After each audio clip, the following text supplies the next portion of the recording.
página 24, semente 17, lá embaixo.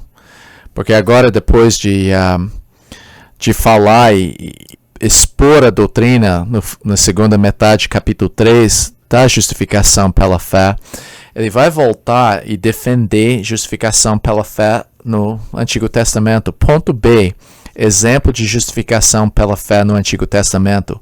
Então, ele explicou a teologia. Agora ele vai voltar e usar um exemplo aqui em capítulo 4 sobre como justificação pela fé foi algo que aconteceu no Antigo Testamento também. Então, número 1, eu coloquei aqui na sua apostila, por que Paulo escolheu Abraão como exemplo? Ele começou o capítulo 4, que pois diremos ter alcançado Abraão, nosso pai segundo a carne. Agora, eu vou explicar esse versículo no momento, mas por que ele escolheu, pelo exemplo, Abraão? Número 1, ele viveu 2000 anos antes de Paulo e 600 anos antes da lei. Isso mostra que essa salvação é antiga. Então, Abraão era o pai dos judeus, ele é o primeiro judeu, você pode pensar assim, e ele era bem antigo, então ele está falando, o que eu estou falando não é novo. Tem muito tempo. Então ele viveu 2000 anos antes de Paulo, 600 anos antes da lei. Ponto B. Abraão era um homem. Foi da teologia para um exemplo de um homem. Então Paulo deu a teologia em capítulo 3 da justificação. Agora ele vai pegar um exemplo de um homem. Vamos ver na prática como Deus justificou um homem pela fé. Então, por um lado, o fato que ele está usando um exemplo vivo que os judeus conheceram. E ponto C, os judeus o consideraram um homem justo. Minha esposa gosta de entrar nos sites da internet, coisas dos judeus, às vezes, para pegar uma perspectiva judaica. E uma das coisas que foi interessante, que ela ficou impressionada como os judeus olham na vida de Noé, na vida de Abraão, e sempre apontam as áreas de mérito nessa pessoa. Então, claro que cada judeu, você ia perguntar, Abraão era um homem justo? Sim. Ele está no céu? Sim. Ele foi aprovado por Deus? Sim. Mas você ia perguntar ao judeu por quê? Eles iam falar porque ele mereceu. Então ele era um homem justo porque ele fez coisas para merecer. Mas Paulo escolheu esse exemplo precisamente por esse motivo. Porque ele podia comprovar que não foi pelo mérito de Abraão que ele foi salvo, mas pela graça. Então, número 2 fala, Abraão não foi justificado pelas obras. Os primeiros 8 versículos comprovam isso. Então, isso é semente 17. Romanos 4, 1 a 8. A justificação, salvação no Antigo Testamento foi pela graça. A justificação, salvação no Antigo Testamento foi pela graça. Vamos orar. Deus, obrigado pela tua graça. A gente tem visto até agora como o Senhor pega pecadores imerecidos e justifica esses pecadores imerecidos como nós, transformando nossas vidas e nos declarando justo, nos dando uma nova posição, um novo estado perante Ti, puramente por causa do Seu amor. Nós reconhecemos que até nossa fé não vem de nós, mas é que é o Senhor que tem implantado isso nas nossas vidas. É o Senhor que abriu nossos olhos. E por esse motivo, mais uma vez, nós imploramos o Senhor, Tua misericórdia, para abrir nossos olhos, para ver o que o Senhor quer para nós e aplicar essas verdades. Esclarece Teu Evangelho para nós, Deus. Esclarece Teu plano para nossas vidas por meio desse estudo. Em nome de Jesus. Amém. Semente 17, Romanos 4, 1 a 8. A justificação, salvação no Antigo Testamento foi pela graça.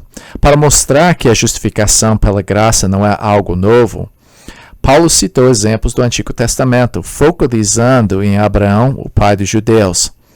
Abraão creu em Deus e ele o justificou puramente pela graça mediante a fé.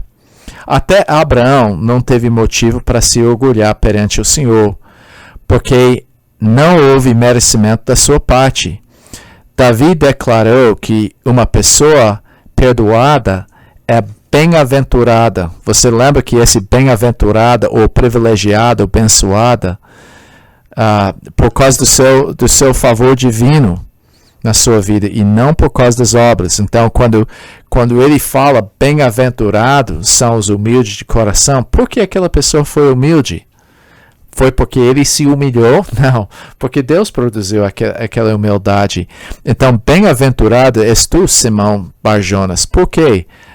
Pedro descobriu essas verdades? Não, era porque ele fala, porque foi meu Pai que mostrou isso para você. Deus é que mostrou. Então, esse é motivo para gratidão, da gente reconhecer que Ele que abre os olhos, Ele que faz tudo. Página 25, os exercícios e perguntas. Leia a história de Batseba e Davi, em 2 Samuel 11, 1 até 12, 25. E seu depoimento depois do perdão do Senhor. Então, leia esses trechos. Você pode até acrescentar Salmo 51, quando você pode ver a emoção, o quebrantamento de Pedro nesse momento. Mas Salmo 32, eu queria que você leia, principalmente porque nesse trecho, Paulo citou as palavras de Davi, de Salmo 32. Leia Lucas 7, 36 a 49. Por que a mulher amou tanto a Jesus?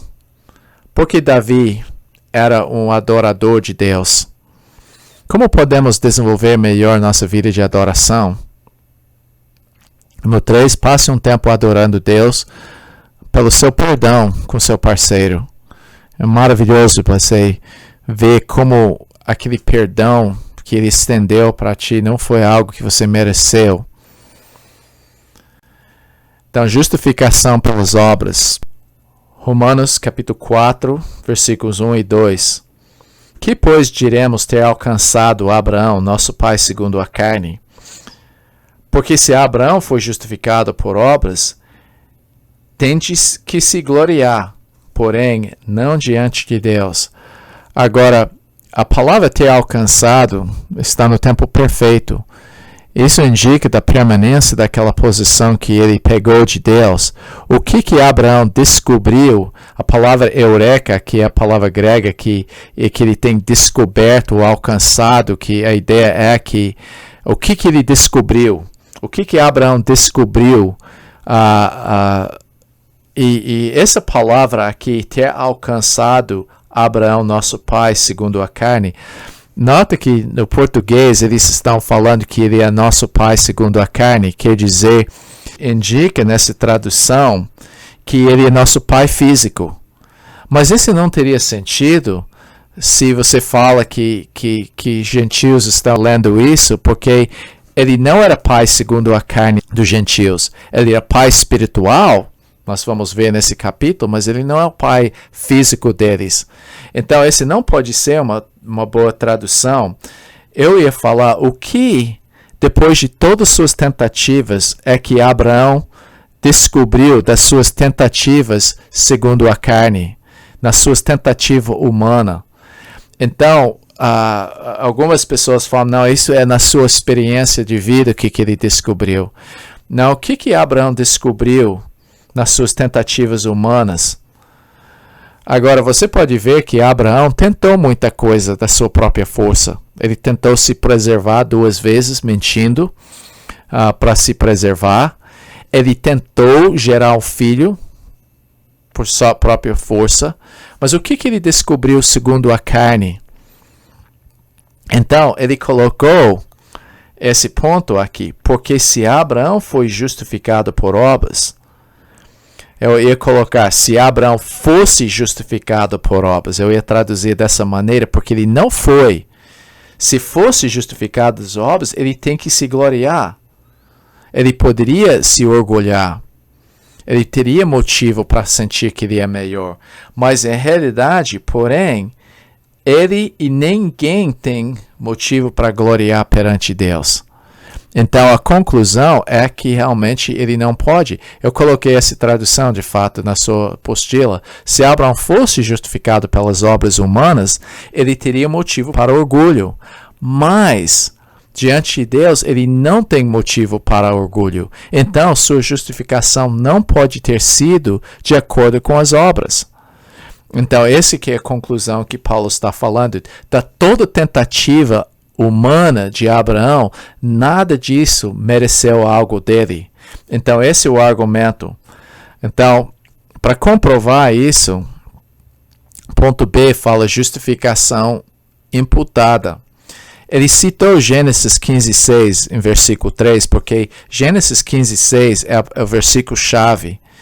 Eu acho interessante, se você olha nisso, na sua Bíblia, onde Gênesis 15 acontece, você pode ver que Abraão fez várias coisas. Você pode ver que, conforme Atos, Abraão saiu do Ur dos Caldeus. Quando Deus falou com ele, Deus falou mais uma vez com ele quando estava em Harã. E ele foi para a terra prometida. A Bíblia fala que ele fez isso pela fé. Em Hebreus capítulo 11, isso indica que houve uma certa fé em Abraão, no sentido pelo menos que ele acreditou em que Deus falou e obedeceu. Agora, ele também foi até Egito, e esse é onde ele mentiu, que falou que Sarai era sua irmã, para se proteger. Também, eu acho super interessante que Abraão dividiu com Ló nesse ponto. Você pode ver que a bondade do Abraão, até antes de se converter, que ele deu o melhor para seu sobrinho, deixou o sobrinho escolher o melhor. Você lembra que Ló foi sequestrado e Abraão, com 318 homens, Abraão resgatou Ló. Ele encontrou Melquisedeque, deu 10 para ele e aprendeu que Melquisedeque era o sacerdote El Elyon, indicando talvez nesse ponto, Melquisedeque conheceu o Senhor e Abraão ainda não, porque é só em capítulo 15 que Deus fez a aliança e Abraão creu e isso foi imputado como justiça. Então, eu acho interessante para ver como Deus trouxe Abraão até esse ponto de fé salvadora. Ele já teve uma certa fé na palavra do Senhor, não completamente, mas nesse ponto, em Gênesis 15:6, é em que ele foi salvo, ele teve fé salvadora. Versículo 3 fala, pois que diz a Escritura? A pergunta lá, ele está falando, ok, se você não acredita que Abraão foi salvo pela fé, vamos olhar o que diz as Escrituras. Então ele citou, Abraão creu em Deus e isso foi imputado para a justiça. Então ele falou, Abraão creu naquele momento, esse foi o ponto da fé em que ele foi salvo. E isso foi a palavra, e agora eu quero que você memorize essa palavra grega, porque é muito importante. A palavra imputada é a palavra grega logizomai. Isso significa dar crédito a uma conta. Por exemplo, você está com nada na sua conta e tem um homem rico e ele transfere o dinheiro que é dele, sua riqueza, para sua conta. Ele está falando logizomai, está acreditando a você. Então, os judeus consideravam até esse versículo um ato de mérito, por causa do fato que Abraão mereceu, é que Deus acreditou. Mas o que a Escritura diz? Ele creu em Deus nesse ponto. Não houve mérito. Não houve mérito da parte dele para receber isso. Abraão creu nesse momento de tempo em que ele creu em Deus, e isso foi creditado para a justiça. Ele foi considerado um homem justo perante Deus por causa disso. Nota que ele não trabalhou, ele não aperfeiçoou sua vida, mas foi dado a crédito para a justiça. Então não foi baseado em mérito. Agora, para colaborar isso, de confirmar isso, você pode ver em versículo 4, ora, ao que trabalha, e a palavra trabalha é de uma palavra enfática aqui, que a palavra grega é ergadzomai, no sentido de, a palavra erg significa de trabalhar, esforçar. Você sabe que, se você entende física, eles usam erg para falar a obra, o trabalho, força. Então ele fala, aquele que se esforça, trabalha, o salário não é considerado como favor ou graça melhor.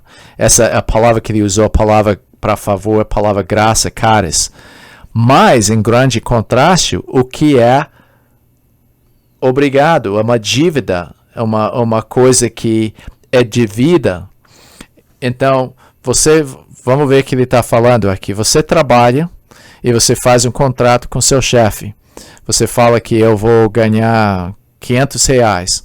E eles concordam, falam, eu vou te empregar para fazer esse trabalho por R$500. Você completa o trabalho, seja um bico ou seja o contrato de um salário que você fez, qualquer coisa, você completa o trabalho e o homem te paga. Porque é débito. Você não vai lá e fala, poxa, muito obrigado, você está tão bom comigo, eu não mereço esse dinheiro. Não, você merece, porque você trabalhou e você merece. E você fala, eu fiz, então seria muito chato se ele não te paga. Ele está sendo chato, ele está sendo injusto contigo, porque ele deve você, porque ele fez o contrato. Você pode ser grato que você tem um emprego, a gente sempre deve ser grato, mas realmente é um débito. Mas por outro lado, esse versículo eu gosto, porque ele está mostrando, mas ao que não trabalha, esse está falando que ele não faz algo de mérito, não é trabalho da parte dele. Mas, em contraste, ele trabalha, porém, eu gosto que ele não colocou um forte contraste, mas porém crê naquele que justifica ao ímpio. Agora, esta palavra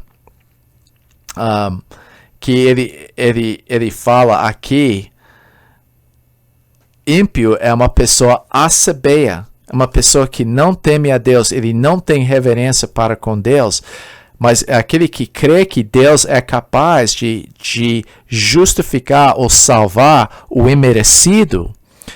Então, esta fé é atribuída, essa palavra, a mesma palavra de imputar, é logizomai, esse é atribuída como justiça. Agora, veja bem, esta pessoa que crê em Deus, ele fala, se a pessoa chega lá, olha, eu creio que Deus vai me salvar, eu vou para a igreja, eu dou meu dízimo, então eu mereço isso. Ele fala, Deus não justifica esse tipo de pessoa. Mas que a pessoa fala, olha, eu não tenho mérito nenhum, eu não fiz nada para merecer disso, de fato eu reconheço que eu sou o contrário de uma pessoa que merece isso, mas eu creio que Deus é um Deus que é capaz, e não somente é capaz, ele justifica a pessoa imerecida, e eu sou uma das pessoas imerecidas. Então Deus justifica e dá crédito a mim como uma pessoa justa. Você pode ver que, se você ler o livro de Lucas com esta ótica, você pode ver que Lucas enfatizou isso muito no seu evangelho. Você tem, por exemplo, o fariseu e publicano que subiram para o templo. Jesus até falou qual dos dois foram justificados. O fariseu foi lá citando porque ele mereceu. Eu jejuo 2 vezes por semana, oro 3 vezes por dia, eu dou meu dízimo de tudo que eu faço. Graças a Deus eu sou, não como essa pessoa, sou muito melhor e eu mereço sua justificação. Mas o publicano bateu no peito e falou, olha, eu sou um pecador imerecido. E ele perguntou, Jesus falou, qual dos dois foram para casa justificado? Claro que aquele que reconheceu a capacidade e o poder de Deus de justificar o ímpio. Outra história é da mulher que era imoral, que chegou aos pés de Jesus, e ela chorou nos pés de Jesus. Ela reconheceu que ela não era merecida. Então ela foi salva pela graça naquele momento, porque ela reconheceu. Simão, o fariseu na casa, ele não apreciou Jesus, ele não valorizou Jesus. Porque ele achou que ele mereceu a salvação, mas ele viu o pecador e ele achou que ela não mereceu. Lucas também conta a história do filho pródigo. O filho mais velho era igual aos fariseus. De fato, o contexto do filho pródigo é os fariseus e os saduceus estavam criticando os pecadores que estavam chegando a Jesus. E você lembra que a chave do filho pródigo, pai, eu não mereço ser chamado seu filho. Me trata como um dos seus servos, porque eu não mereço nada melhor do que isso. Por favor. E o filho mais velho falou, mas pai, eu trabalhei tantos anos, eu mereço melhor. Mas ele não entendeu e falou, meu filho, você não sabe, já foi dividido a herança, tudo que eu tenho é teu. E você não estava trabalhando para merecer isso de mim? Eu te dou grátis, só pega minha graça, porque eu sou um pai que justifica ou dá herança para o filho merecido. Você pode pensar dessa maneira. Então, Lucas está cheio de um exemplo após do outro, de como os pecadores, os imerecidos, fato você pode ver que a mulher que, mais um que vem na mente é aquela mulher que era canaíta, que falou que ela nem mereceu, ela falou, até o cachorrinho pega os migalhas que caem no chão. Então, a grande parte do que ele estava falando aqui, ele está falando, você trabalha e você é pago. Mas na economia de Deus não é o contrário. Aquele que não merece, mas crê que Deus é capaz de justificar um justo, isso que é justificado. Então, quando ele fala que não trabalha, não é que a pessoa não faz nada, no sentido, porque depois de ser salvo, a pessoa faz muita coisa. Mas a coisa que não trabalha implica que ele não faz nada para merecer, mas ele crê. Os que se sujeitam ao julgamento e à misericórdia de Deus em contraste com os que tentam merecer algo. Isso é super importante. Super importante. Crer significa não simplesmente que você acredita, mas você confia no Deus que é capaz de justificar o ímpio. Então, gosto muito desse trecho aqui. Daí ele deu mais um exemplo do Antigo Testamento, porque outra figura no Antigo Testamento que todo mundo admirou foi Davi. E ele jogou um exemplo de Davi no meio desta coisa de Abraão, desse sentido. E é assim também que Davi declara bem-aventurado o homem a quem Deus atribui justiça, independente de obras. Não é que a pessoa não faz obras, mas as obras são realmente algo que não traz esse merecimento. Mais uma vez ele usou a palavra logizomai. É assim também Davi declara bem-aventurada. Nota, a palavra bem-aventurada é uma pessoa que é feliz porque recebe as bênçãos da graça de Deus. E ele usou, está citando aqui Salmo 32, 1 e 2. Então ele está falando privilegiado. E de fato, essa é uma exclamação. Oh, como é privilegiado são aqueles, e nota que ele colocou paralelo aqui. Primeira coisa, bem-aventurado que Deus atribui justiça independente das obras. Daí ele cita o Salmo, bem-aventurados aqueles cujas iniquidades são perdoadas. Ele está exclamando isso. Iniquidade é uma coisa contra a lei, é um ato de rebeldia. E a palavra que ele falou de perdoar significa que são deixados para trás. Esse é um perdão, porque Deus deixou isso. Deus é que perdoa.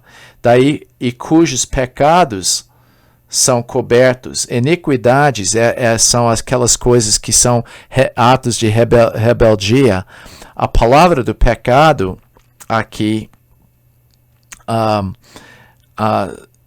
são aquelas coisas que ele não alcança o alvo que Deus tem. Versículo 8. Bem-aventurado o homem a quem o Senhor jamais imputará pecado. Nota que ele usou a palavra imputada aqui de novo. Esse é logizomai. Então, de uma maneira, Deus, logizomai, vai imputar justiça, mas aqui ele não mais imputa e coloca na conta a coisa negativa que é o pecado. Então, dessa maneira que ele está falando que Deus, o Senhor, não atribui isso. Então, Davi está colocando várias coisas aqui. Se você olha na sua apostila, ele colocou que ele faz isso independente de obras. Não nega a existência das obras, mas significa que essas obras não são aplicadas na justificação. Quer dizer, minha justificação vai resultar em obras, mas as obras não é que leva a-me a ser justificado. Iniquidades perdoadas, as infrações contra a lei foram dispensadas, os pecados cobertos permanentemente, não imputará o logizomai o pecado. Deus realizou essas bênçãos. Nota, em cada um desses versículos, é o Senhor que faz isso. Então, ele está falando que Davi estava confirmando que Abraão descobriu. Abraão descobriu não era para o mérito próprio que ele podia ser justificado, mas por mediante a fé.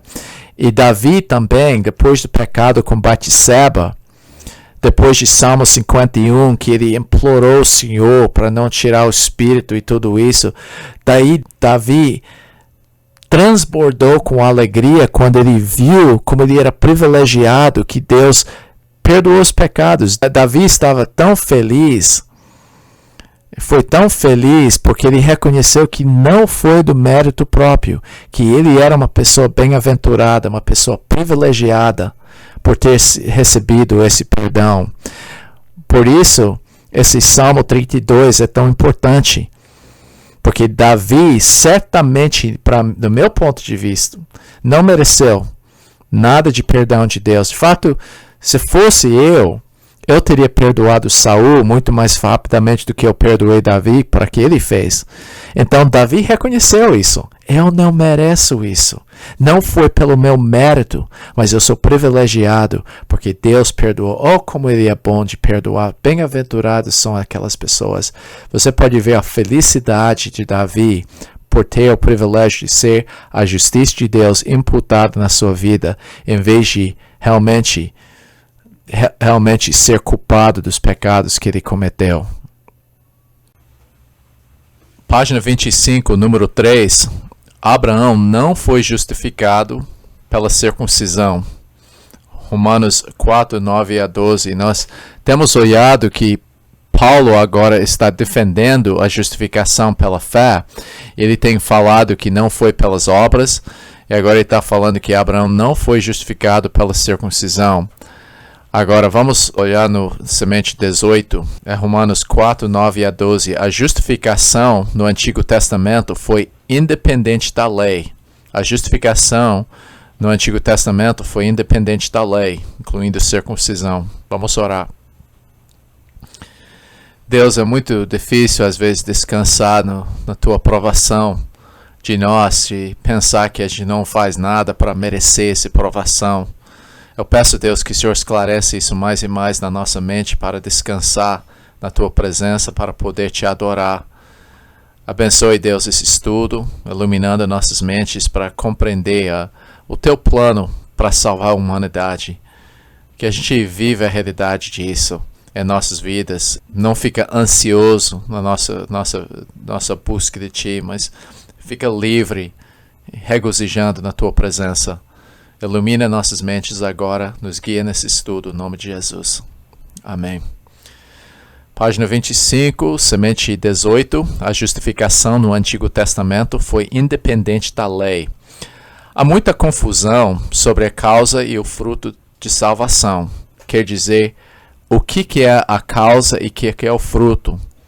Nesse trecho, sem desprezar a lei ou circuncisão, Paulo mostrou que elas eram uma expressão de uma realidade interna de Abraão que ele recebeu mediante a fé. Quer dizer, as boas obras, claro que não está falando da lei de Moisés. Paulo usou a cronologia mostrando que Abraão foi justificado antes de receber o sinal de circuncisão. Ele não foi salvo por sua circuncisão, mas foi circuncidado por causa da sua fé e, consequentemente, era um símbolo da sua salvação. Quer dizer, nota que eu falei no começo que pessoas confundem a causa e o fruto da salvação. o fruto da sua salvação é que ele recebeu o sinal de circuncisão. Ele não foi salvo pela circuncisão, mas a circuncisão foi a marca, a demonstração que ele era um homem salvo. Então, por causa disso, ele é um exemplo de fé para todos seguirem, e não somente aos judeus. Devemos seguir seu exemplo de fé, confiando somente nele, não no nosso mérito ou nossas circunstâncias. Hoje em dia, é uma tendência de olhar no batismo, membresia na igreja, e até a decisão que pessoas tomam como evidência da sua salvação, em vez de ver que essas coisas, sua confissão na igreja, batismo, essas outras coisas são fruto de um coração que Deus converteu. Página 26. Exercícios e perguntas. Número 1. Leia Hebreus 11, 1 a 16. Esse fala, sabe, da fé de Abraão e os outros. O que é a fé conforme esse trecho? Como a fé é manifestada na vida das pessoas? Quais foram as indicações da fé na vida de Abraão? Que vantagens temos hoje que Abraão não teve? Peça a Deus para ter a fé de Abraão. Ok? Então, faça esse tempo que você pode pedir para ver quais são as demonstrações de fé na vida de Abraão.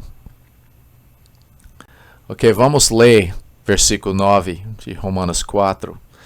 Vem, pois, esta bem-aventurança exclusivamente sobre os circuncisos ou também sobre os incircuncisos, visto que dizemos, a fé foi imputada a Abraão para a justiça. A bênção que ele está descrevendo nesse trecho aqui, ele fez a pergunta enfatizando essa bênção vem sobre o circunciso ou também sobre os incircuncisos. Ele está enfatizando isso. Será que pode chegar sobre os incircuncisos? Então, ele já falou sobre a bênção de perdão, mas ele está falando da bênção de justificação. Pode ser que ia chegar a esse ponto. Daí, o que ele falou? Ele citou mais uma vez a mesma coisa de Gênesis 15, 6. E fé foi imputada a Abraão para a justiça. Quer dizer, pela fé, a justiça foi imputada sobre ele. Agora, ele fez a pergunta, como aconteceu com Abraão? Versículo 10. Como, pois, lhe foi atribuída? Estando ele já circuncidado ou ainda incircunciso? Você pode levar esse gramática aqui de pergunta, qual foi seu estado? Qual foi sua condição? Não simplesmente em termos de cronologia, mas ele falou qual foi o estado dele, circunciso ou incircunciso. E ele falou enfaticamente desta maneira, não no regime da circuncisão, quer dizer, não quando ele é circunciso, não no estado de circunciso. Nós sabemos que Ismael estava com 13 anos quando Abraão foi circunciso. E quando Abraão foi justificado, era bem antes de Ismael nascer. Então nós sabemos que muito tempo passou entre a justificação de Abraão e sua circuncisão. Então nós podemos concluir, por causa disso, se ele foi justificado primeiro e anos passaram, que realmente circuncisão não foi uma condição para sua justificação. Então, 2 vezes ele usou essa palavra logizomai. Quando é que esse foi imputado? Quando que foi imputado? Ele falou em versículo 9, a fé foi imputada, e ele falou em versículo 10, pois lhe foi atribuída, logizomai de novo. Quando que isso foi atribuído? Mas ele deixou claro quando não estava no regime de circuncisão. Então, ele falou em versículo 11, e recebeu o sinal de circuncisão como selo da justiça da fé que teve quando ainda incircunciso. Então, interpretando esse versículo aqui, ele estava falando, ele recebeu o sinal. Esse é uma marca, um símbolo da aliança E qual era o símbolo? Ele falou aqui, e recebeu o sinal da circuncisão como selo da justiça da fé, que teve quando ainda incircunciso. Em outras palavras, o sinal aqui é circuncisão. O sinal é uma coisa visível, uma marca, uma coisa óbvio para as pessoas. E daí ele falou também, esse circuncisão é um sinal, mas também ele usou a palavra selo. A palavra selo é um símbolo da restauração da comunhão. É uma marca que ele recebeu para autenticar. Se você pode ver, o selo é usado para mostrar que ele é dono. É um símbolo, é um selo para confirmar e garantir restauração de comunhão com Deus pela fé. Então, ele falou que esse é o selo da justiça que vem de fé. Em outras palavras, eu coloquei na apostila, circuncisão foi um símbolo da justificação que Abraão recebeu quando ele ainda não era circunciso. Você pode usar que nós usamos símbolos dessa maneira, por exemplo, uma aliança. Uma aliança não é que é a essência do meu casamento. Eu poderia ser casado sem aliança ou com aliança. Mas a aliança é muito importante para mim, porque a aliança é um símbolo do meu amor para com minha esposa. É um selo do nosso relacionamento. É uma coisa visível. Agora, eu posso bem ser casado sem esse símbolo, ou esse selo, ou esse sinal. Mas realmente é uma marca visível para as pessoas. Daí, o resultado está em versículo 11 e 12 também. Esse é o resultado.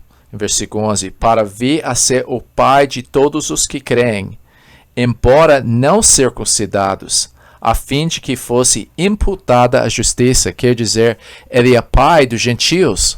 A ideia da palavra pai significa protótipo, um modelo, um exemplo para eles. Então, ele é realmente o primeiro que fez isso, que foi justificado pela fé. Então, o gentio pode olhar para ele e falar, ele é meu modelo de fé.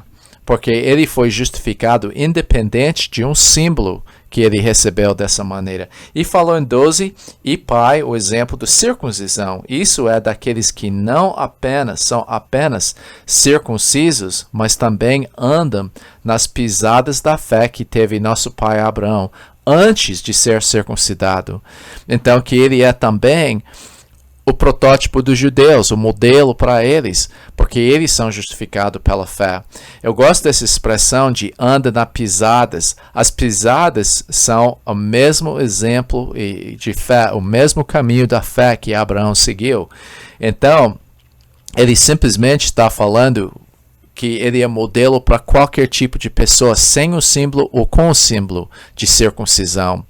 Então, essas duas coisas eram coisas importantes para o judeu, para mostrar que Abraão foi justificado pela fé. Ele é o modelo, exemplo para nós de fé. Então, ele faz parte disso, de ser esse exemplo para todos nós. Ele é um exemplo da fé. Eu gostaria de perguntar sobre sua vida também, de ter certeza que você não está confiando nos símbolos, como circuncisão, mas está confiando na realidade da sua fé. Então, o símbolo veio depois, sempre. Então, você pode ver que nosso exemplo de fé é a vida de Abraão. Ele foi perfeito? Não foi perfeito. Sua fé, você pode ver, desenvolveu por anos, décadas, até ele chegar ao ponto de oferecer seu filho a Deus. Mas o ponto é que ele teve fé e foi justificado independente de qualquer mérito próprio. Página 26, semente 19. Se há qualquer mérito, a justificação não é pela graça, mediante a fé. Se a promessa de perdão pela graça é mediante qualquer mérito da lei, não é mais pela graça. Se você coloca qualquer condição, graça não é mais graça. A promessa que Deus fez não foi com a condição de obediência da lei. Ela foi dada só para mostrar a realidade do pecado. Podemos descansar no seu amor incondicional por nós. não podemos fazer algo para levá-lo a nos amar mais. Quero falar de um exemplo que foi importante para mim, que eu ouvi 2 anos atrás, que eu fiz um curso sobre oração e o homem falou que ele dá aconselhamento bíblico para as pessoas que vão se casar e normalmente ele pergunta você como está seu relacionamento com Deus, como está seu relacionamento com seu futuro cônjuge e você tem se mantido puro sexualmente.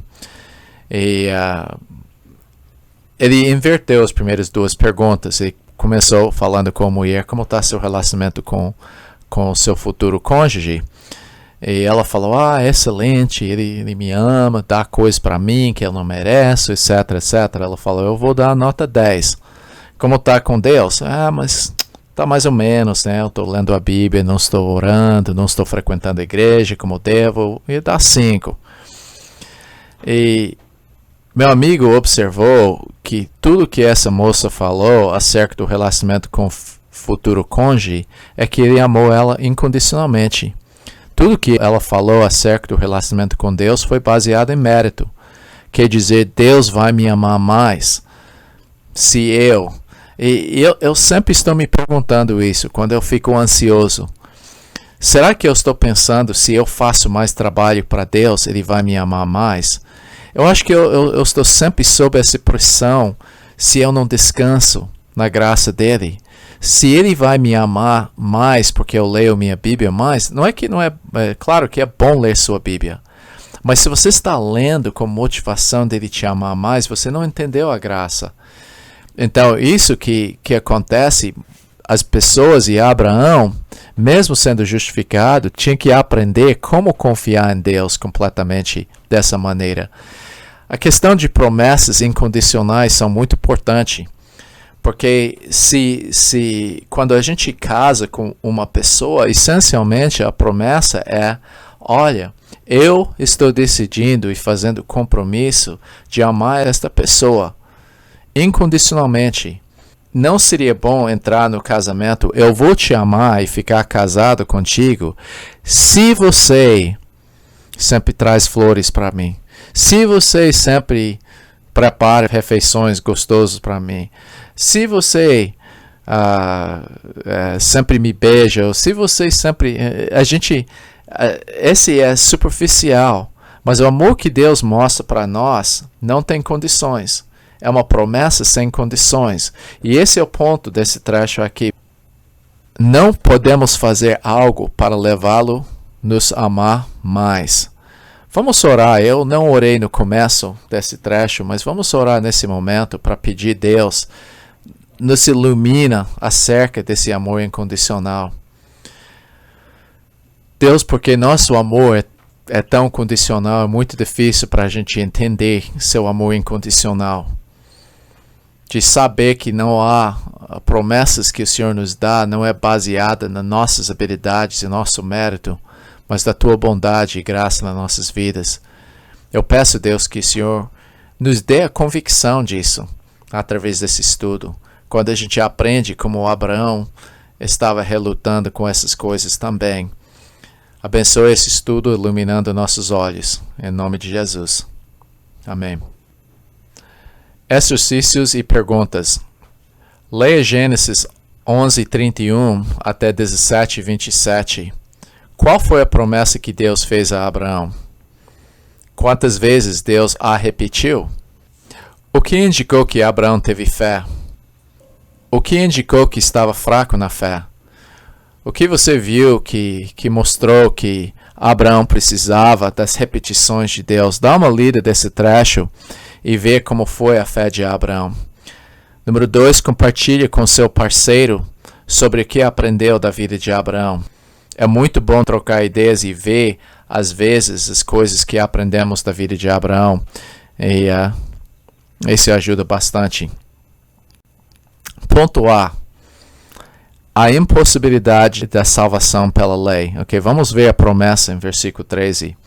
Não foi por intermédio da lei que a Abraão ou a sua descendência coube a promessa de ser herdeiro do mundo, e sim mediante a justiça da fé. Então, ele está fazendo e dando essa coisa. Ele falou, pois a promessa que Deus fez para Abraão ou a sua descendente, ele não fez essa promessa para as pessoas, os judeus, ou para Abraão baseada na obediência da lei. Quer dizer, a lei não foi condicionada. Por que sabemos isso? Porque a lei não foi dada ainda. Foi antes da lei. Mas qual promessa? Primeiramente, você pode ver que teve 4 promessas. Essencialmente, quando você lê esse trecho de Gênesis 11 até 17, você vai ver 4 promessas. Número 1, ele prometeu a terra para eles. A terra é prometida.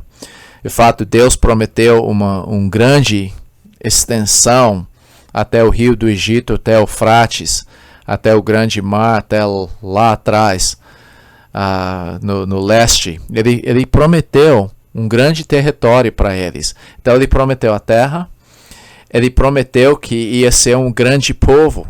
Ele falou que várias vezes ele falou para Abraão, conta as estrelas, que você pode contar o número de estrelas, ou areia do mar, você dá conta de contar isso.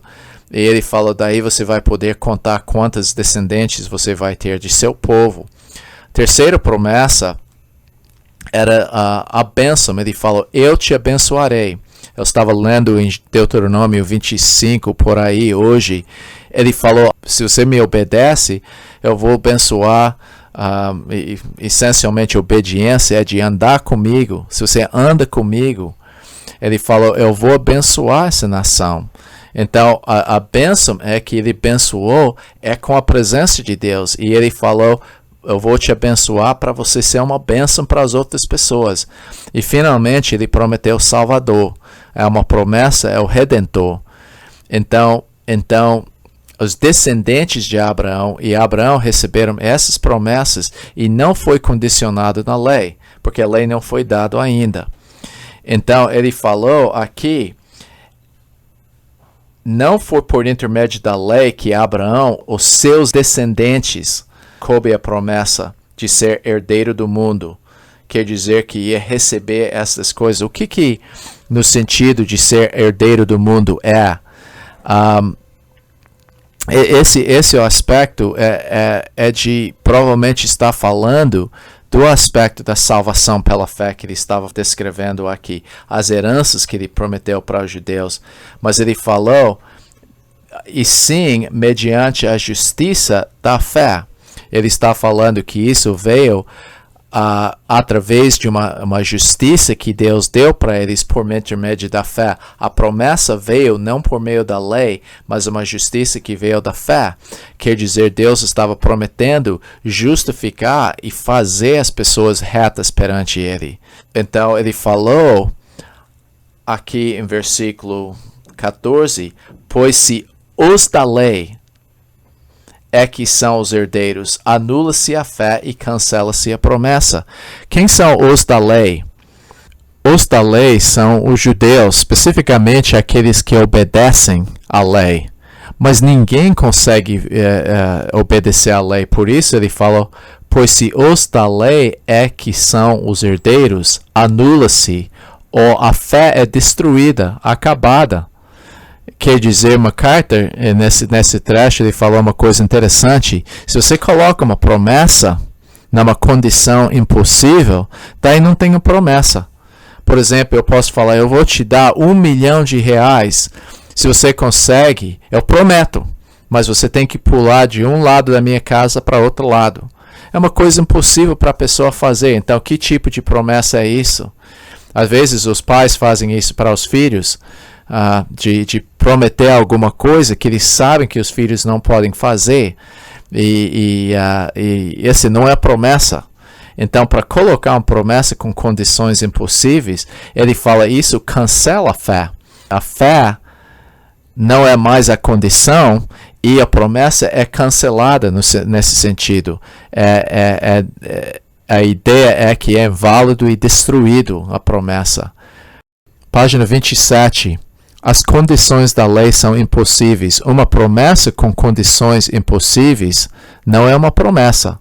Isso é contrário ao conceito de fé. quer dizer se é condicionado na fé ou condicionado numa coisa impossível. O efeito da lei não é justificação, só produz condenação e ira, porque olha que ele falou, porque a lei suscita a ira. Quer dizer, a lei, ele está explicando porque a lei não pode salvar. A lei traz, cria, chama ira. Porque o mais que é bem definido, o que Deus espera, seu perdão, mais ira chega sobre nós. Mas onde não há lei, não há transgressão. Agora, esse versículo é um pouco difícil para interpretar. Eu coloquei na sua apostila onde não há lei. De certa forma, a lei existe em todo lugar, porque está escrito nas consciências das pessoas. Então, não há lugar onde não existe lei. Mas é uma coisa que eu quero indicar aqui. A transgressão significa que você está ultrapassando o limite. Agora, veja bem. Pecado, conforme nós vamos ver nesse capítulo, próximo capítulo, pecado não é simplesmente transgredir a lei. Você pode ver que, ok, vamos supor que a lei, eu não tenho nenhuma noção da lei. Mas é possível para mim ainda pecar, mesmo que eu não estou transgredindo a lei. Então, que estamos falando, você não precisa de ter uma lei para ter pecado. Por exemplo, vamos fazer alguns exemplos para definir o que é pecado e o que é transgressão. Eu vou usar alguns exemplos, daí eu vou trazer para uma coisa bíblica. Por exemplo, no Brasil, fumar maconha é contra a lei. Mas tem certos países, Holanda, por exemplo, onde é legal em certos lugares fumar maconha. Eu acho que todos nós íamos concordar que fumar maconha é pecado. Mas nota, aqui no Brasil, se uma pessoa que conhece Cristo fuma maconha, ele não somente está pecando, mas ele também está transgredindo a lei do Brasil, porque ele está fazendo algo que foi proibido pela lei. Agora, vai para a Holanda, é legal lá fumar maconha. Agora, essa mesma pessoa podia fumar maconha e ele estaria também pecando, ainda está pecando, mas ele não estaria transgredindo a lei do país onde ele está. Então, isso mostra a coisa como é. Deixa-me dar um outro exemplo nisso que eu pensei uma pessoa chegou para mim para aconselhamento. Ele foi casado, se divorciou e queria se casar com a moça da uma das nossas igrejas. E ele falou comigo, ele falou, olha, não foi pecado para me divorciar minha esposa e para recasar, porque a lei brasileira permite isso. Então, ele pensou assim, se a lei brasileira permitir e eu não estou transgredindo a lei do Brasil, eu não estou pecando. E isso é errado também. Porque ele pensou que se eu não estou transgredindo uma lei do Brasil, eu não estaria pecando. Só que ele ignorou o fato que ele estava transgredindo uma lei de Deus quando ele ia fazer isso. Então, esse é o ponto que queríamos falar aqui. Ok? Na época de Abraão, a lei não foi bem definida. Tem certas coisas que Deus espera do homem, mas ele não sabia. Então, nesse ponto, ele estaria fazendo coisas, pode ser pecando, mas não necessariamente transgredindo a lei. Por exemplo, você pode até falar o pecado de Abraão tomar Agar. Eu acho que foi conhecido geralmente que realmente isso era pecado, de ter mais do que uma esposa. Eu acho que Deus de alguma maneira comunicou isso, mas não foi uma lei. Abraão, eu creio que estava pecando sem transgredir especificamente a uma lei. Então, transgressão requer que há lei, mas você nem precisa lei para existir pecado. Pecado existe sem lei ou com lei. A lei simplesmente define o que é, e a pessoa que transgride está ultrapassando o que aquela lei fala. Então, o que ele simplesmente está falando, não há lei, não há transgressão, mas há pecado, há pecado. Então, ele simplesmente está falando aqui, a lei suscita ira, mas sem a lei ainda existe pecado. Ele está querendo dizer isso para nós aqui. Eu coloquei aqui na sua apostila, não há transgressão, porque a transgressão sempre existe, ou eu devo falar pecado sempre existe, a lei só a condena e não pode salvar a pessoa. A lei que condena mostra a razão pela qual a salvação precisa ser pela fé. Para que a promessa de salvação seja baseada puramente na graça para todos os descendentes espirituais, gentios e judeus que creem. Olha que fala em 16. Essa razão que provém da fé. Por quê? Porque se fosse condicionado da lei, ninguém podia ser salvo. Para que seja segundo a graça, nota essa palavra graça, pode marcar na sua Bíblia, a fim de que seja firme a promessa para toda descendência, não somente os que da regime da lei, mas também que da fé que teve Abraão, porque Abraão é pai de todos nós. Então, no sentido que ele está falando que ele é pai de todos os judeus, esta é a razão que tem que ser pela fé. Para que essa seja pela graça, daí, se é pela graça e não é condicionada na lei, daí essa promessa é uma certeza. Porque se Deus faz pela graça e não pela condição da lei, daí a promessa é mais firme. E essa promessa é para todos os descendentes, não simplesmente os da lei, os judeus, mas para todos os gentios que estão realmente seguindo a fé. Então, nota que ele falou, Abraão é o pai de quem? Ele é o pai de todos nós, no sentido que ele realmente é nosso exemplo, como ele já falou, circuncisão, incircuncisão, conhecedor da lei ou não conhecedor da lei. Quer dizer, se conhece ou não conhece a lei, você ainda é pecador. Se é circunciso ou não circunciso, ainda é pecador. Então, a única maneira para ser salvo e ter uma promessa firme é se é puramente baseada na graça. Então, essa é uma maneira de expressar a firmeza da promessa. Por que certas igrejas acham que pode perder sua salvação? Sabe por quê? Porque para eles há condicionado na obediência. E se eu desobedecer, eu vou perder minha salvação. Então, isso não é uma firme promessa. Tem que ser uma promessa firme, baseada na certeza. E a certeza não é minha obediência, minha justiça, a justiça própria, não é uma coisa em que eu podia depender. Mas se é baseada, e nota essa palavra, eu gosto muito dessa palavra que lá fala da firmeza da promessa, para que seja firme a promessa. É porque está baseada na graça, no amor incondicional de Deus, em vez da minha obediência. Por isso eu tenho uma firmeza na promessa, eu estou numa posição segura. Por causa do fato, não por causa de mim, porque depende de Deus e não de mim. Página 27, semente 20. Fé é confiança nas promessas de Deus. Fé é confiança nas promessas de Deus. Deixa-me só comentar isso. Nota que ele está ligando os conceitos de promessa, graça e fé nesse trecho aqui. Porque os três são interligados. Porque a graça é o favor imerecido que chega à nossa vida pela fé, é uma promessa, a graça é uma promessa de salvação incondicional pelo amor de Deus, que é aplicado a nossas vidas por meio da fé que Deus produz em nós. A promessa é a promessa da vida eterna, é o que recebe por meio da graça. A promessa envolve a regeneração, a justificação e a nossa herança com Ele.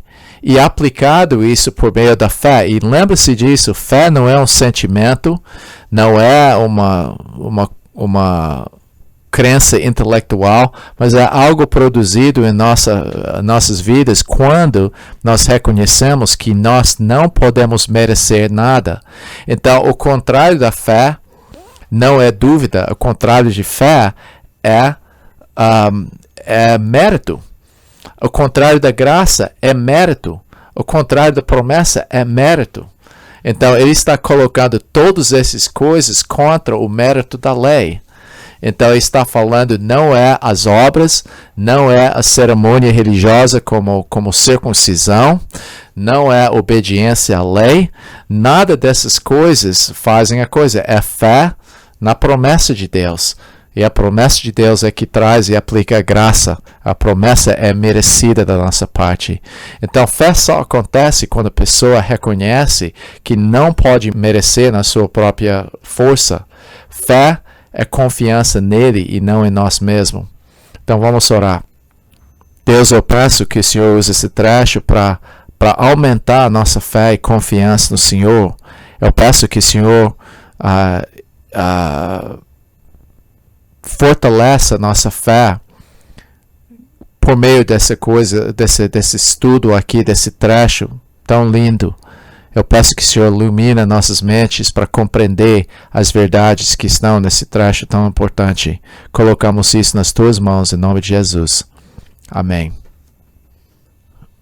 Versículo 17, como está escrito, continuando do versículo, falando de ser pai de muitas nações, continuando a ideia lá no parêntese, porque Abraão é pai de todos nós, vírgula, como está escrito, por pai de muitas nações te constituí.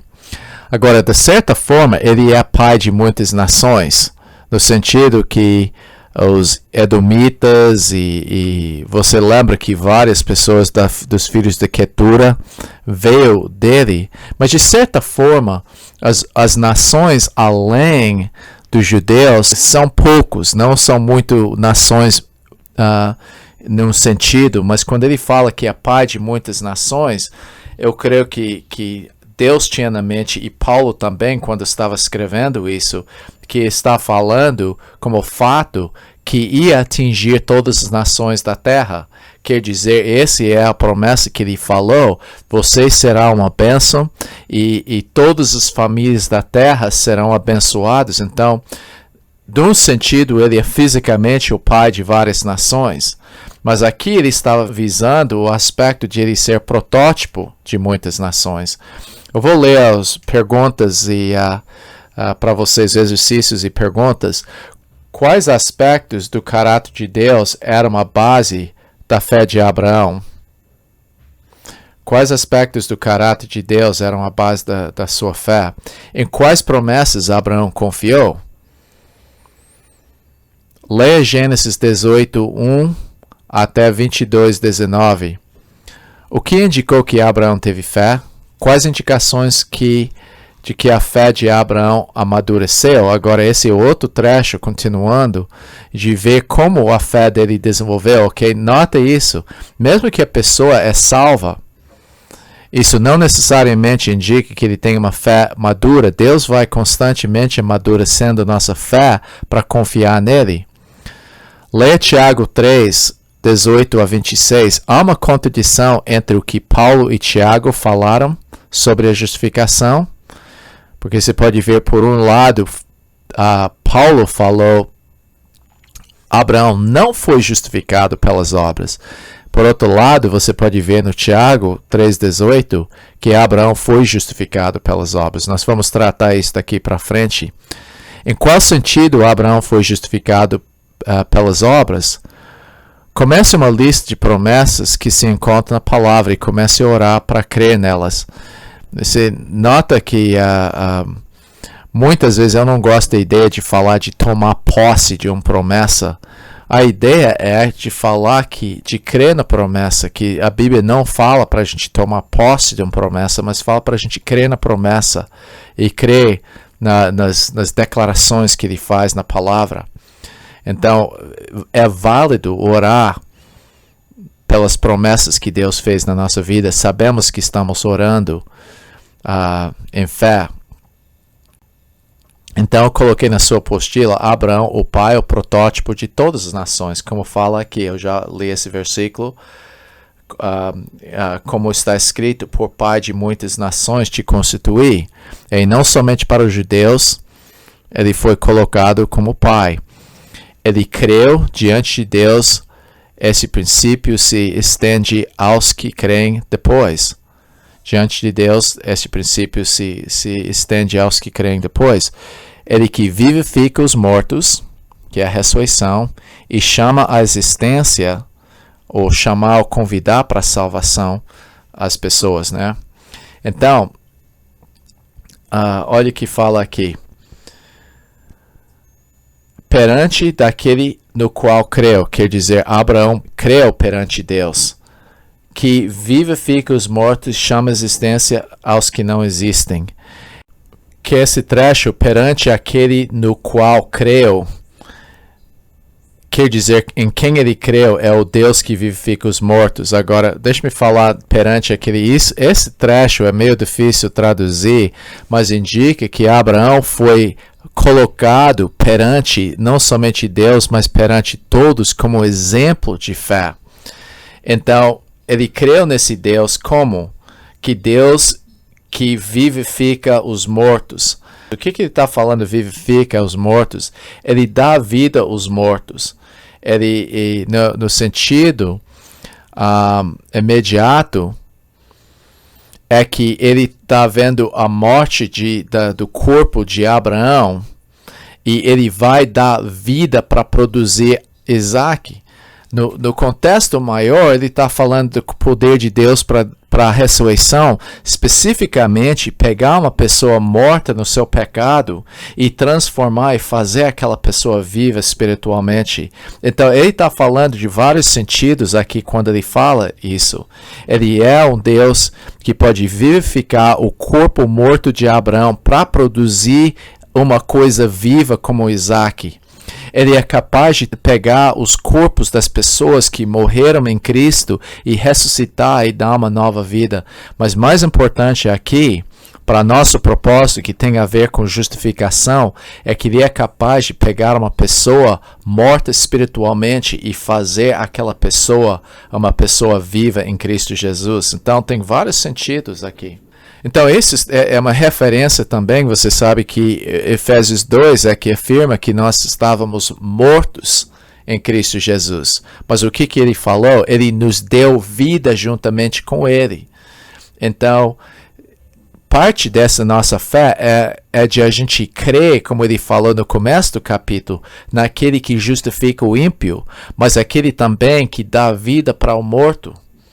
Então, fazendo esse mesmo paralelo, e chama à existência as coisas que não existem, e de novo, é que ele está falando que aquela coisa que não existe, nesse contexto, está falando de Isaac. Então, ele é capaz de chamar, e é interessante, ele usou a palavra kalel aqui, quando ele falou de vivificar, ele usou a palavra de fazer vivo, zoopoieo, que significa de zoe, e aqui ele usou de chamar, convidar, kalel, a mesma palavra que ele usa para chamar uma pessoa para salvação, aquele que não existe. No contexto imediato, Isaac não existia, ele não teve filho.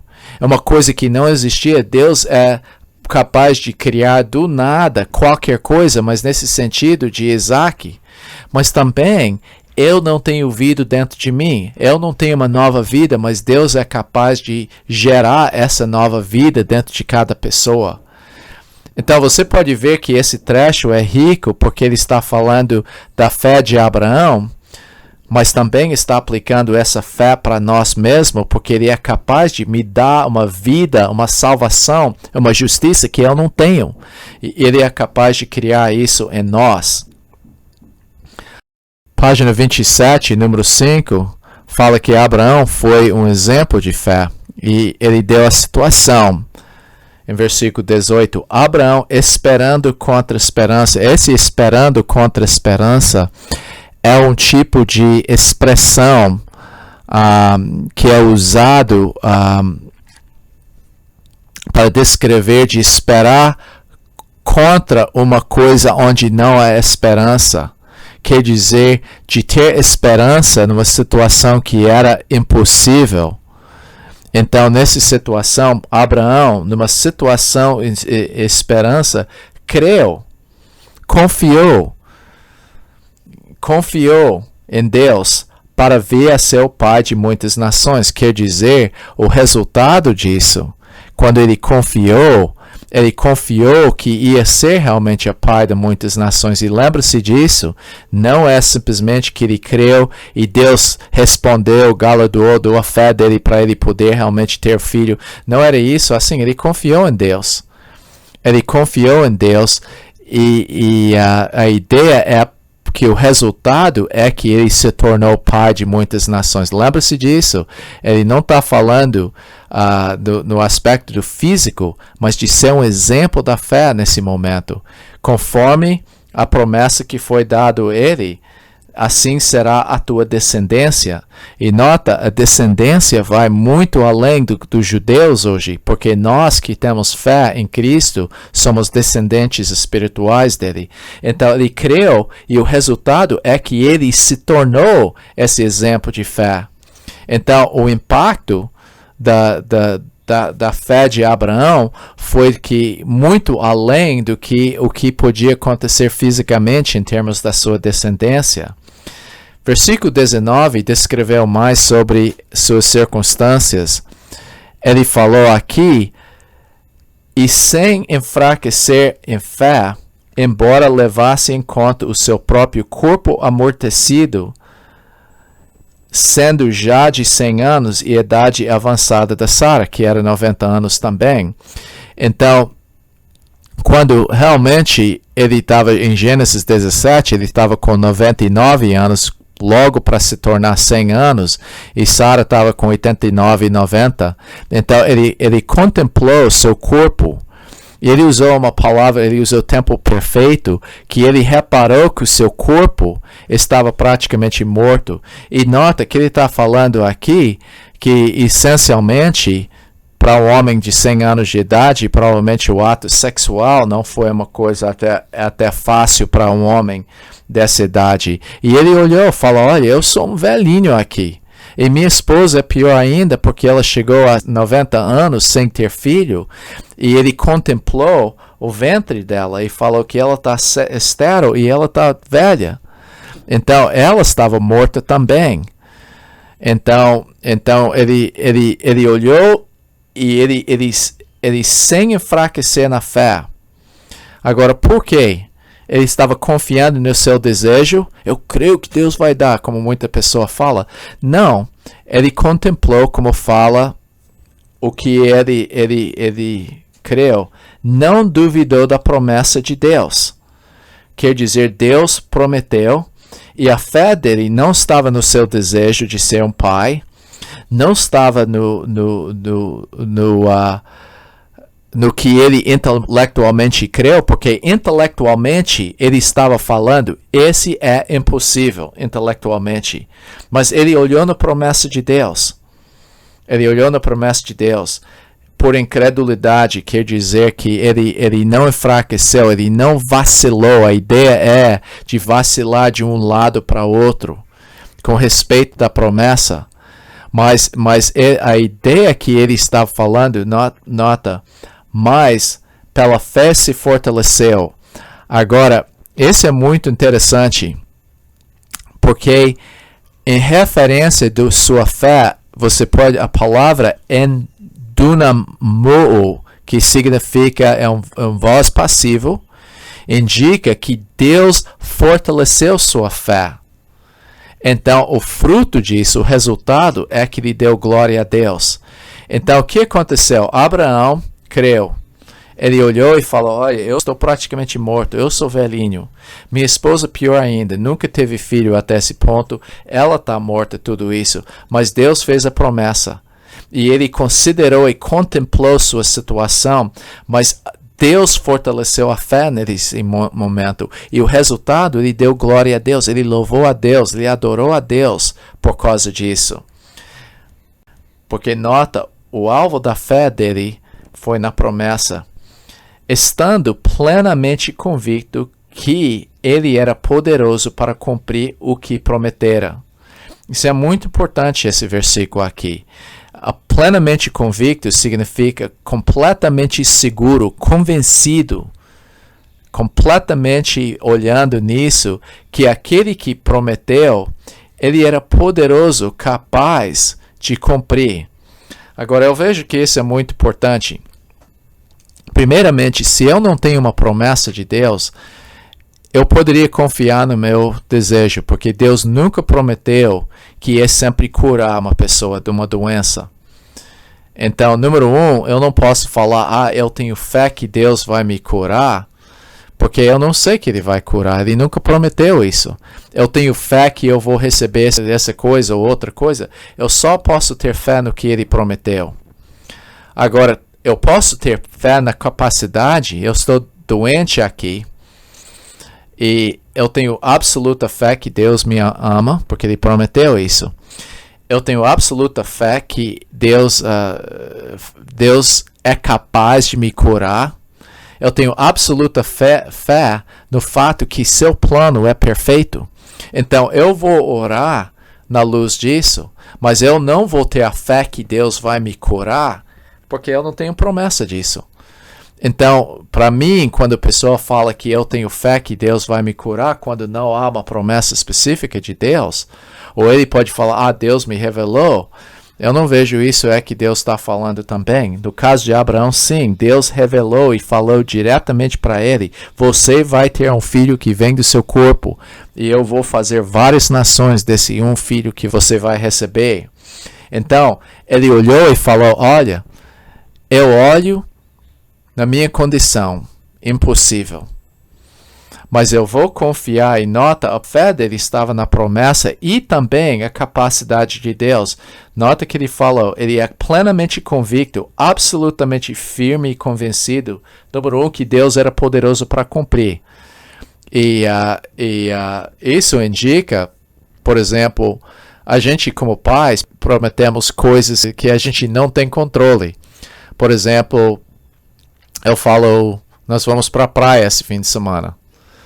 Mas daí é uma greve de ônibus, o carro não está funcionando e a ponte entre aqui e lá caiu. Então, filho pode ser, pai, o Senhor prometeu. Mas aconteceu coisas que foram fora do meu controle, que eu não podia cumprir essa promessa. Por isso eu não gosto de prometer nossos filhos nada. Eu falo, olha, esse que nós vamos tentar fazer, porque eu não gosto de fazer uma promessa quando eu não tenho condições para cumprir. Mas por outro lado, aqui ele sabia que não há condições impossíveis para Deus, se Deus é poderoso. Segunda coisa, que ele é fiel às promessas. Então, o alvo da fé de Abraão foi, número um, o poder de Deus para cumprir a promessa e a fidelidade. A pessoa pode ter poder de cumprir. Por exemplo, eu lembro que a chefe da minha esposa uma vez falou, se vocês alcançam certo número de fregueses para a gente esse mês, eu vou dar um bônus para todo mundo da oficina. Todo mundo trabalhou. O homem prometeu. Daí chegou no fim do mês, alcançou o alvo, ele ficou feliz. Ele era capaz de fazer isso, mas ele não fez, porque ele não foi fiel à promessa. Nós temos duas promessas. Número um, Deus é capaz. E número dois, Deus é fiel às promessas e vai cumprir o que ele prometeu. Então, imediatamente, o que isso é? Olhando na nossa salvação. Ele está querendo que você examine a sua vida. Eu olho na minha justiça, na minha capacidade de obedecer, e eu falo, não tenho condições. Você olha na vida que eu não tenho vida, eu não tenho força, eu não tenho nada, mas Deus prometeu que Ele é capaz de justificar o ímpio, Ele é capaz de dar vida para a pessoa que não merece. Então, esse que é o ponto desse trecho. Ele estava falando, nota que se você está olhando na sua apostila, lá na página 27, esperando contra a esperança. Contra a esperança quando não tinha esperança. Ele levou em conta que ele refletiu e sabia de tudo. Ele não ignorou a realidade. Ele falou, não, mas vai dar certo. Ele falou, não, eu sei da realidade que eu sou velho, ela está velha. Ele olhou no seu corpo morto, olhou o tempo perfeito, olhou no ventre da Sara morto. E ele viu na idade avançada dele. Página 28, Sua fé, ele creu, tempo presente, não era uma coisa momentânea, mas ele confiou em Deus, sem enfraquecer, ele não desanimou com as circunstâncias, mas pode examinar sem mudar a confiança na realidade. Quer dizer, ele olhou nas circunstâncias, ele sabia da realidade, mas ele não duvidou, ele não vacilou, hesitou entre duas decisões com respeito à promessa. Mas o que foi o resultado dessa fé em 18 a 21? Primeiramente, ele se tornou pai de muitas nações, como foi prometido. Isso confirmou o que Deus falou, assim será a sua descendência. Então, segunda coisa, ele fortaleceu-se com respeito à sua fé. Nota que eu falei, en dunamou, quer dizer, ele foi forte internamente, fortalecido espiritualmente. Quem fortaleceu sua vida foi Deus. Ele glorificou a Deus, adorou e ficou cheio da certeza. Nota, essa certeza foi produzida por Deus, que ele era poderoso para fazer o que ele prometeu. Página 28, versículo 21, o alvo da sua fé, o que Deus prometeu, tempo perfeito, e sua capacidade de fazer. O que eu tenho confiança na minha vida, a fé não é no meu desejo o que eu gostaria que Deus fizesse. Minha fé está na promessa, por isso eu baseio minhas orações e minha fé na palavra de Deus. E também está no caráter de Deus, sua fidelidade, seu poder, seu amor. Eu confio absolutamente nisso. Então esse que eu vejo que é a beleza quando um cristão morre, por exemplo. Ele não está realmente crendo que na última hora que Deus vai salvar ele, está descansando no que Deus decide que é melhor. Ele vai confiar nisso com Deus. Versículo 22 é mais ou menos resumo relacionado com versículo 2 e versículo 9. Quer dizer que versículo 2 fala de capítulo 4, porque se Abraão foi justificado por obras, tem que se gloriar, porém não diante de Deus. Então, Abraão, o que ele descobriu segundo a carne? É que ele não podia ser justificado. Versículo 9 fala que esta bem-aventurança de perdão veio sobre Abraão pela fé. Então, ele não simplesmente está falando do fato que ele gerou um filho. Porque você pode ler essa questão de fé e falar, pela fé Abraão recebeu um filho e se tornou pai de muitas nações. Mas o que ele está querendo falar aqui é que esse é a mesma fé que Abraão teve na maturidade dele com esse versículo aqui. Ele falou, pelo qual... através desse mesmo fé que também imputado para a justiça. Esse mesmo tipo de confiança é que imputou justiça para Abraão, que foi logizomai, aplicado à sua vida. Ele deu uma demonstração da fé de Abraão, mas é uma analogia da fé de Abraão que foi imputado pela justiça. Aplicação da justiça, nós. Agora, se fosse só isso, a gente pode falar, olha, foi muito interessante como Deus salvou a vida de Abraão, mas que tal a gente? Isso é aplicável a nós. E esse é o ponto que ele vai aplicar e fala como essa mesma fé aplica hoje em nossa vida para a nossa salvação.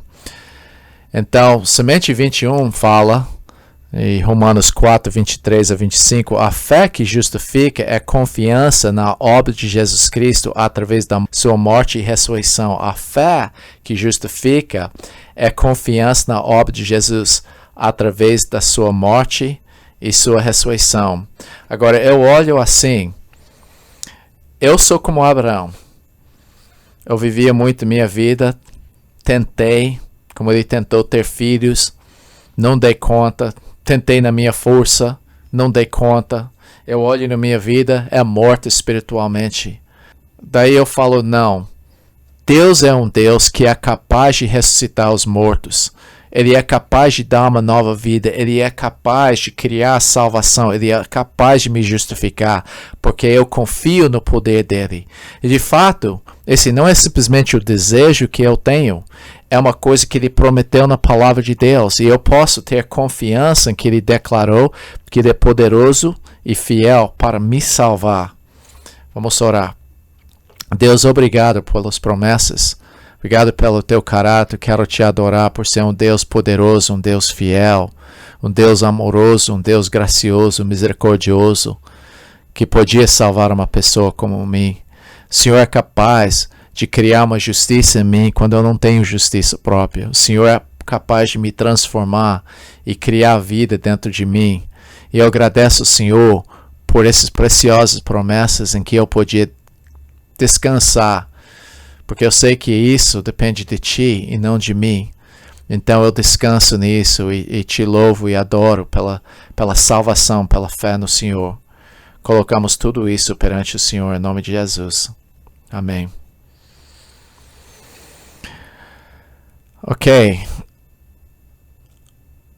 Semente 21. A fé que justifica é a confiança na obra de Jesus através da sua morte e ressurreição. Fé não é apenas acreditar nos fatos históricos sobre Jesus, mas envolve uma identificação pessoal com Jesus Cristo.